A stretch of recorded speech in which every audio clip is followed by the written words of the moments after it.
அன்பின் இனிய நண்பர்களுக்கு வணக்கம். இன்றைக்கு நம்ம பார்க்க போறது மீன் வால் பனைமரம். ஒரு அழகான மரம், நம்ம வீட்டு தோட்டத்துக்கு ஏற்ற ஒரு மரம். பொது கட்டிடங்கள்லயும் வச்சுக்கலாம், பொதுவான இடங்கள்லயும் நடலாம், சாலைகள்லயும் நடலாம். அதிகமான இடம் தேவையில்லை.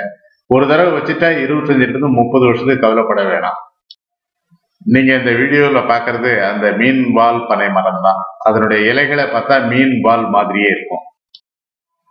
இது மருத்துவ குணங்களை உடைய ஒரு மரமும் கூட.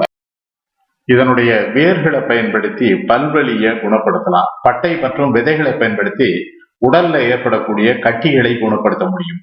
அதே மாதிரி இதனுடைய இளம் பூக்கள்ல ஒரு வகையான தைலம் தயாரித்து தலைமுடி வளருவதற்காக பயன்படுத்துறாங்க. மீண்டும் அடுத்த நிகழ்ச்சியில் சந்திக்கலாம். வணக்கம்.